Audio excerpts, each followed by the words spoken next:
Hello guys, welcome to my channel Katha Premi. कथेचं नाव आहे dangerous इश्क भाग 50. पाठीमागचे भाग आपल्या चॅनलच्या प्लेलिस्टमध्ये भेटून जातील, तर सर्वांनी एकदा नक्की वाचा, त्याशिवाय तुम्हाला कथा समजणार नाही. भीक मागण्याची वेळ आली असती तुझ्यावर. त्याचे हे बोलणे ऐकून आयशा कमालीच्या आश्चर्याने त्याच्याकडे पाहू लागली आणि म्हणाली, हे तुम्ही कसले बोलणे बोलत आहात अक्षत? मी तर तुम्हाला फक्त एवढेच विचारत आहे की शेवटी तुम्ही इतके त्रस्त का आहात? नक्की मला तुमची अडचण सांगा, जेणेकरून मी तुमची मदत करत. असे बोलताना ती त्याच्या जवळ आली होती, पण तिचे बोलणे पूर्ण होण्याआधीच अक्षतने तिला जोरात धक्का दिला आणि आयशा थेट बेडवर जाऊन पडली. अक्षतने रागाने तिच्याकडे पाहिले आणि म्हटले, तुझी एवढी लायकी आहे का की तू माझी मदत करशील? आयशाला काहीच समजत नव्हते की अक्षतला नक्की काय झाले आहे. तो आधी कधीच इतका आक्रमक नव्हता जितका तो आजकाल वागत होता. ती रडतच म्हणाली, ठीक आहे, मी मान्य करते की माझी लायकी नाही आहे तुमची मदत करण्याची, पण अक्षत, एवढे तर बघा ना की अजूनही तुम्हाला माझी मदत घ्यावीच लागत आहे. मानले की हे दागिने तुम्हीच मला दिले होते, पण आता ते माझे आहेत ना, याच्या बदल्यात मी देखील तुम्हाला माझे खूप काही दिले आहे. तिचे हे बोलणे ऐकून अक्षतने आपले दात ओठ खाल्ले. तो लगेच आयशाच्या जवळ आला. त्याने तिचे केस पकडून तिचे डोके मागच्या बाजूला खेचले आणि म्हणाला, तुझी एवढी हिंमत की तू मला या गोष्टी सुनावशील? असे बोलून त्याने आयशाच्या गालावर एक जोरदार थप्पड लगावली. थप्पडीच्या प्रभावाने आयशाचा चेहरा दुसऱ्या बाजूला फिरला. तिच्या गालावर अक्षतच्या 5ही बोटांचे निशाण उमटले होते आणि तिच्या डोळ्यातून आसवे वाहू लागली होती. दुसऱ्या बाजूला जुनून किचनमध्ये होती आणि ती आरवीसाठी डार्क चॉकलेटचे पराठा रोल बनवत होती, जे आरवीनेच तिला एकदा खायला दिले होते. तिला माहीत होते की जर ती आरवीसमोर हे पराठा रोल घेऊन गेली तर आरवी तिच्यापासून दूर राहू शकणार नाही. तिने तातडीने पराठा रोल तयार केले, त्यात चॉकलेट भरले आणि ते प्लेटमध्ये ठेवून ती हॉलच्या दिशेने आली. तिथेच आरवी रेलिंगपाशी उभा होता आणि त्याचे पूर्ण लक्ष अक्षतच्या खोलीकडे होते. तेवढ्यात अक्षत आपल्या खोलीतून बाहेर आला. बाहेर आल्यानंतर त्याने एक मोठा श्वास घेतला आणि आजूबाजूला पाहिले. त्याला समोर हॉलमध्ये कोणीही दिसत नव्हते, त्यामुळे तो लगेच तिथून पळून जाण्याच्या विचारात होता, जेणेकरून कमीत कमी एक दिवस तरी तो इकडे तिकडे लपून आरवीपासून वाचू शकेल. तो पायऱ्या उतरून खाली येत होता, पण तो बाहेर जाण्यापूर्वीच जुनूनने त्याला पाठीमागून आवाज देऊन रोखले. कुठे चाललात तुम्ही? मानले की आपण दोघे चॅलेंज खेळत आहोत, पण याचा अर्थ तर असा नाही ना की तुम्ही मला घरात एकटे सोडून निघून जाल? मी तर तुमच्यासाठी पराठा रोल बनवत होते आणि तुम्ही मलाच रोल करून चाललात. रोल घेऊन. तिचा आवाज ऐकून अक्षतचे डोळे मोठे झाले. दुसरीकडे आरवी, जो अजूनही रेलिंगला टेकून उभा होता, त्याच्या चेहऱ्यावर एक क्रूर हास्य उमटले. ओहरा बंगला. जुनून समोर उभ्या असलेल्या अक्षतकडे पाहत होती. ती अक्षतलाच आरवी समजत होती, कारण दोघेही पाठीमागून अगदी एकसारखेच दिसत होते आणि अक्षतने नेमका त्याच रंगाचा शर्ट घातला होता, ज्या रंगाचा शर्ट आरवीने घातला होता. तिने आपल्या हातात प्लेट पकडली होती, ज्यामध्ये डार्क चॉकलेटचे पराठा रोल होते. आरवीने तिला चॅलेंज केले होते की तो तिच्याजवळ येणार नाही आणि जुनून स्वतः त्याला बोलावेल. जुनूनचा स्वतःवरचा ताबा सुटला होता जेव्हा तिने त्याला बाहेर जाताना पाहिले. तिचा आवाज ऐकताच अक्षतचा श्वास जड झाला, तर वर उभा असलेला आरवी एका वक्र हास्यासह अक्षतकडे पाहत होता. त्याला अक्षत मागे वळण्याची प्रतीक्षा होती, जेणेकरून तो जुनूनच्या समोर येईल आणि जुनून त्याला ओळखल्यानंतर आरवीला खरी हकीकत सांगेल. जरी आरवीला या कशाचीही गरज नव्हती, कारण त्याला माहीत होते की अक्षत जुनूनच्या गुन्हेगारांपैकी एक आहे, तरीही त्याला त्या दोघांना आमने-सामने आणायचे होते. तेवढ्यात अक्षतने एक मोठा श्वास घेतला आणि तो हळूहळू जुनूनच्या दिशेने वळणार होता, पण त्याच वेळी अचानक पायऱ्यांवरून उतरणाऱ्या आयशाचा पाय घसरला आणि ती पायऱ्यांवरून थेट खाली कोसळली. शिड्यांवरून. जुनूनने जसे तिला पडताना पाहिले तशी ती चकित झाली. ती धावतच आयशाच्या जवळ आली. आरवीच्या मात्र भुवया उंचावल्या. तर अक्षत, जो अजूनही तिथेच होता, उभा होता तो त्याने मागे वळून आयशाकडे पाहिले, पण आयशाला पडलेले पाहूनही तो तिथे अजिबात थांबला नाही आणि लगेच तिथून बाहेर पळाला. आरवीने रागाने आपला हात रेलिंगवर मारला. तो समजून गेला की हा सर्व आयशाचा ड्रामा आहे. तिच्या पायाला कोणतीही दुखापत झाली नव्हती. नक्कीच अक्षतने आयशाला सर्व काही सांगितले असेल आणि त्याला वाचवण्यासाठीच आयशाने हे नाटक केलेले असेल. तिथेच जुनून, जी या सर्व गोष्टींपासून अनभिज्ञ होती, ती आयशापाशी आली आणि तिला सांभाळू लागली. आयशाने आपल्या पायावर हात ठेवला होता. नक्कीच ती जाणून बुजून पडली होती, पण यावेळी तिचा पाय खरोखरच लचकला होता. तिने अक्षतला नाराज केले होते. त्याच्याशी वाद घातल्यामुळे अक्षतचा मूड खूप खराब झाला होता, म्हणून तिला त्याची मनधरणी करायची होती आणि ती खाली आली होती. पण जेव्हा तिने जुनून आणि अक्षतला एकत्र पाहिले तेव्हा तिला काही सुचले नाही आणि तिने अक्षतला वाचवण्यासाठी स्वतःचा जीव धोक्यात घालून पायऱ्यांवरून पडण्याचे नाटक केले होते. जुनूनने तिचा पाय आपल्या हातात घेतला आणि काळजीने म्हणाली, तू तू ठीक तर आहेस ना आयशा? तुला जास्त लागलं तर नाही ना आयशा? आयशा रडत रडतच म्हणाली, माझ्या पायाला सूज आली आहे जुनून, प्लीज प्लीज मला मदत कर ना. तिचे बोलणे ऐकून जुनून तिच्या पायाकडे पाहू लागली. तिच्या पायावर एकदम काळा निळा डाग स्पष्ट दिसत होता. जुनूनच्या डोळ्यात पाणी आले. ती इतकी निष्पाप, निरागस आणि दयाळू होती की तिला इतरांचे दुःखही स्वतःचे वाटायचे. तिच्या डोळ्यात ओलसरपणा तरंगू लागला. तेवढ्यात आरवी देखील तिथे आला. जुनूनने जसे आरवीला पाहिले तशी ती लगेचच म्हणाली, प्लीज मिस्टर गँगस्टर, आमची मदत करा ना. आयशाला दुखापत झाली आहे. तिला आपल्या मदतीची गरज आहे. प्लीज तुम्ही तिला तुमच्या कवेत उचलून घ्या. तिचे हे बोलणे ऐकून आरवीचे डोळे मोठे झाले. तो आयशाला स्पर्शही करू शकत नव्हता, स्वतः तर दूरच, पण जुनूनने आयशाच्या जवळ जाणे देखील त्याला सहन होत नव्हते. जुनून मात्र आश्चर्याने आरवीकडे पाहू लागली, जो अजूनही तिथे शांत उभा होता. तिला समजेना की आरवीला नक्की काय झाले आहे. ती लगेचच म्हणाली, तू इथेच थांब आयशा, मी तुझ्यासाठी मेडिकल बॉक्स घेऊन येते. असे बोलून ती तिथून जाऊ लागली. पण तेवढ्यात आरवी अचानक म्हणाला, मला ब्लॅक कॉफी हवी आहे जानम.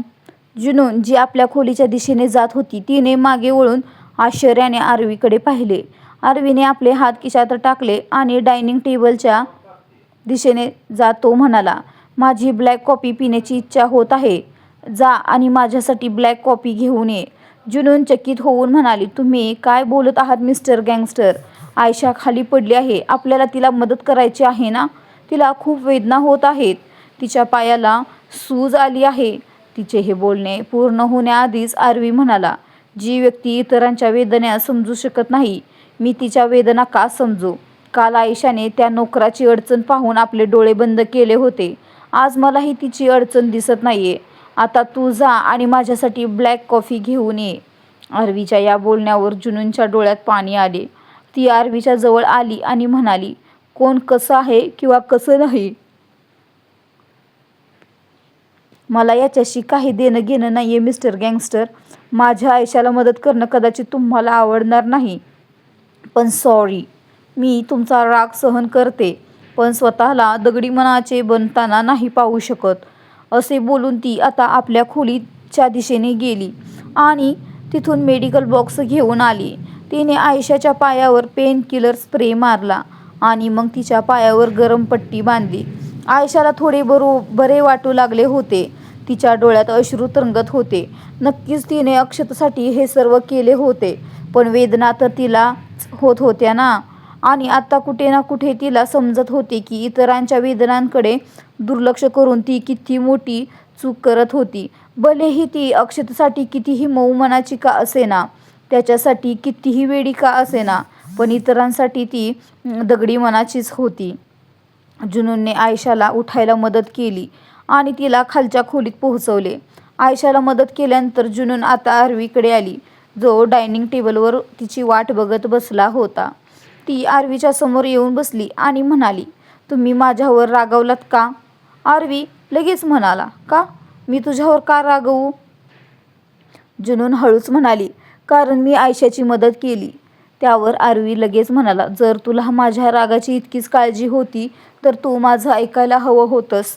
जुनून त्यावर लगेच घाईघाईने म्हणाली, मी तुमचे ऐकू शकते मिस्टर गँगस्टर. मी तुमच्यासाठी स्वतःला बदलू शकते, पण इतकेही नाही. तुम्ही मला जे काही सांगाल ते मी मान्य करेन, पण मी माझं मन बदलू शकत नाही. तिचं हे बोलणे ऐकून आरवी हसला आणि तिच्या गालावर हात ठेवून म्हणाला, तुझं मन मला बदलायचेही नाहीये जानम. तुला माहीत आहे, तुझ्या याच मनावर तर मी प्रेम केले होते. तुझे सौंदर्य, तुझे मन आहे आणि मी ते कधीच बदलू इच्छित नाही. असो, आता तू मला हे पराठा रोल भरवणार आहेस की फक्त बोलूनच माझं पोट भरणार आहेस? पराठा रोल दाखवत तो म्हणाला. त्याचे हे बोलणे ऐकून जुनून हसू लागली, पण अचानक तिचे डोळे मोठे झाले. ती लगेच म्हणाली, पण आपल्या दोघांमध्ये तर चॅलेंज सुरू होते ना? आपण दोघे एकमेकांशी बोलणार नव्हतो. तुम्ही चॅलेंज हारलात. आरवीने आश्चर्याने तिच्याकडे पाहिले आणि म्हणाला, असे कसे चॅलेंज हरलो? चॅलेंज मी जिंकलो आहे. तू मला आवाज दिला होतास. जुनून लगेच म्हणाली, असे कसे मी चॅलेंज हारले? चॅलेंज मी जिंकले आहे मिस्टर गँगस्टर. तुम्ही मला बोलवले आहे. तुम्ही मला ब्लॅक कॉफी बनवायला सांगितले होते. आरवी हसला आणि म्हणाला, ओ रिअली? पण जेव्हा तू मला डार्क चॉकलेटचे पराठे खायला घालण्यासाठी रोखले होतेस तेव्हा नक्कीच तो अक्षत होता, मी नव्हतो. पण तू तर मला समजूनच त्याला रोखले होतेस ना? त्याच्या या बोलण्यावर जुनूनला आठवले की तिने कोणाला तरी रोखले होते. ती लगेच म्हणाली, म्हणजे ते तुम्ही नव्हतात, ते तुमचे भाऊ अक्षत? आरवीने होकारार्थी मान हलवली. जुनून थोडी निराश होऊन म्हणाली, पण मग आता ते कुठे गेले? ते तर आम्हाला भेटलेच नाहीत. तुम्ही त्यांना भेटलात का? आय मीन, तुमची त्यांची भेट झाली असेल तर तुम्ही त्यांची माझ्याशी ओळख का करून दिली नाही? आरवी तिचे बोलणे ऐकून काही क्षण तिच्याकडे पाहत राहिला आणि म्हणाला, काही भेटी खूप खास असतात आणि त्या होतातही खास पद्धतीनेच, अशाच सहज नाही होत. जुनूनला मात्र त्याच्या या बोलण्याचा नेमका अर्थ समजत नव्हता. आरवी तिच्याकडे पाहत म्हणाला, असं वाटतंय आज मला उपाशीच राहावं लागणार आहे. जुनूनने त्याचे हे बोलणे ऐकून आपल्या कपाळावर हात मारून घेतला आणि मग लगेच प्लेटमध्ये ठेवलेला पराठा रोल उचलून आरवीच्या दिशेने पुढे केला. आरवीने आपल्या ओठांवरून हलकीच जीभ फिरवली.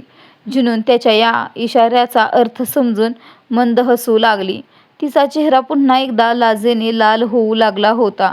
आरवी तिला असे लाजून चूर होताना पाहून हसला आणि मग तिच्या मनगटावर आपला हात ठेवून तिच्याच हाताने तो पराठा रोल खाऊ लागला.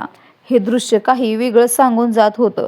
थोड्या वेळानंतर त्यांचा नाश्ता संपला. आरवीने जुनूनकडे पाहत म्हटले, आज आपल्याला डॉक्टरला भेटायला जायचे आहे. तू लवकर तयार होऊन जा, त्यानंतर आपण डॉक्टरकडे जाऊ.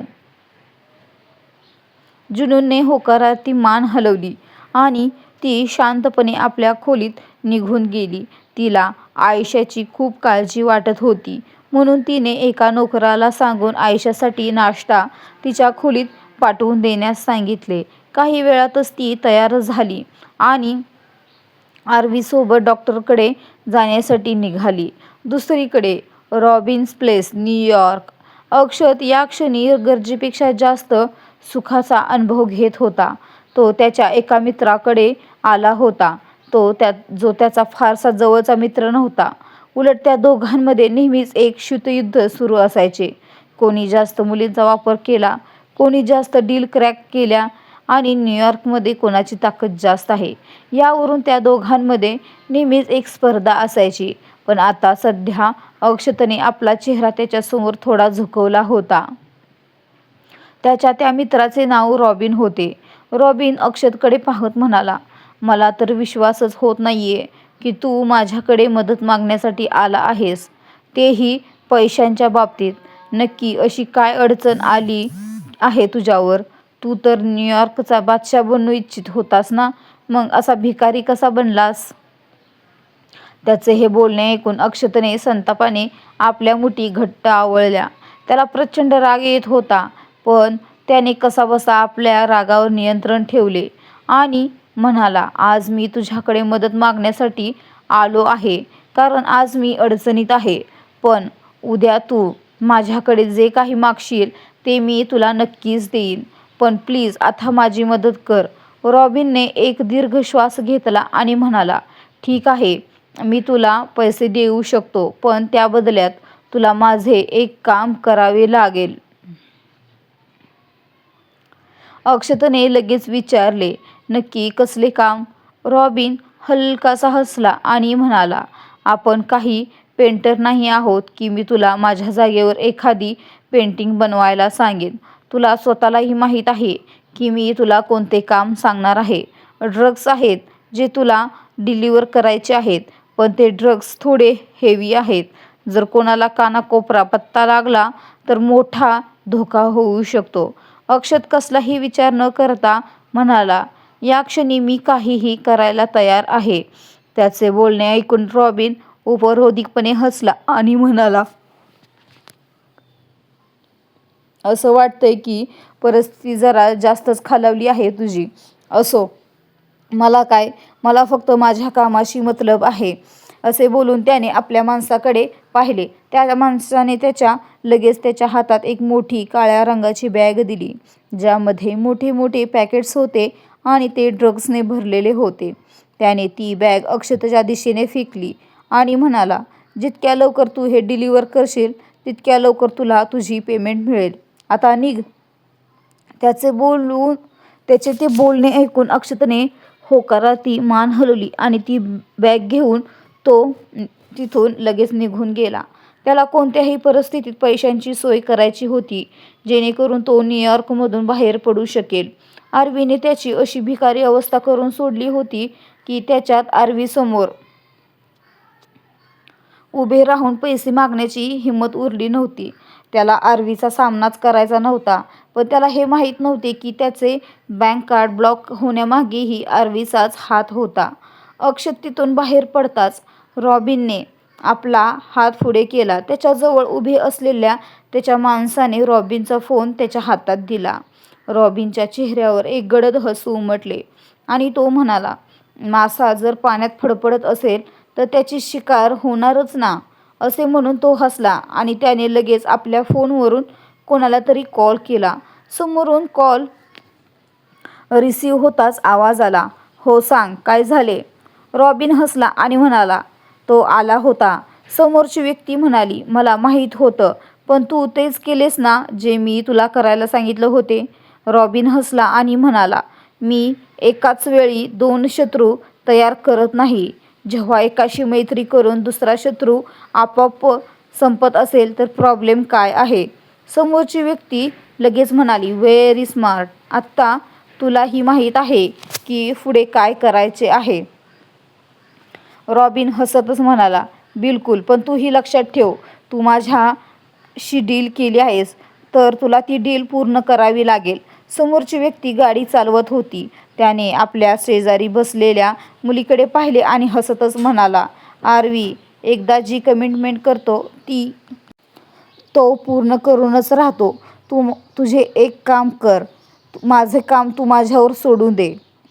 असे बोलून त्याने फोन कट केला आणि आपल्या शेजारी बसलेल्या जुनूनचा हात हातात घेतला. रुग्णालयाबाहेर द इमर्जन्सी रूममध्ये जुनूनने हसतच त्याच्याकडे पाहिले. आर्वीने तिचा हात अत्यंत प्रेमाने चुंबला. काही वेळातच त्यांची गाडी एका मोठ्या हॉस्पिटलबाहेर येऊन थांबली. जुनूनचे हृदय वेगाने धडधडू लागले होते. जरी आर्वी तिला मुंबईच्या टॉप हॉस्पिटलमध्ये घेऊन गेला होता, तरी न्यूयॉर्कची बातच काही वेगळी होती. आता ती आणखीनच नर्वस फील करत होती. दुसरीकडे the trap at the club, त्या क्लबमध्ये अक्षत अशा एका लोकेशनवर पोहोचला होता जे एका क्लबसारखे दिसत होते. त्याच्या हातात ती ड्रग्जची बॅग होती जी तो तिथे डिलिव्हर करण्यासाठी घेऊन आला होता. तो त्या कस्टमरची वाट पाहत होता जो त्याला त्या क्लबमध्ये भेटणार होता. पण अचानकच त्या क्लबमध्ये एकच खळबळ उडाली. बाहेर पोलिसांच्या गाडीचा सायरन वाजू लागला होता आणि पाहता पाहता पोलिसांची एक मोठी टीम आत आली. आत येताच त्यांच्या नजरा आजूबाजूला संशयितांना शोधू लागल्या. अक्षतचा श्वास जणू घशातच अडकला. त्याच्याकडे सध्या इतके पैसेही नव्हते की तो पोलिसांना लाच देऊन खरेदी करू शकेल. त्याने तिथून पळ काढण्याचा प्रयत्न केला, पण तितक्यात एका इन्स्पेक्टरने थेट त्याच्या पायावर गोळी झाडली. अक्षत जोरात वेदनेने ओरडला. काय आता अक्षत आरवीच्या जाळ्यात पूर्णपणे अडकणार? कसा होणार अक्षत आणि आरवीचा आमनासामना? जाणून घेण्यासाठी आपली कथा पाहत राहा. आपला चॅनल सबस्क्राईब केला नसेल तर सबस्क्राईब करा, बेल आयकॉन प्रेस करा, लाईक करा, कमेंट करा, शेअर करा आणि हाय पॉईंट द्या. आणि प्लीज तुमच्या फ्रेंड सर्कलमध्ये कोणाला स्टोरी वाचायला आवडत असेल तर त्यांना पण शेअर करा. भेटू लवकरच एका नवीन भागात.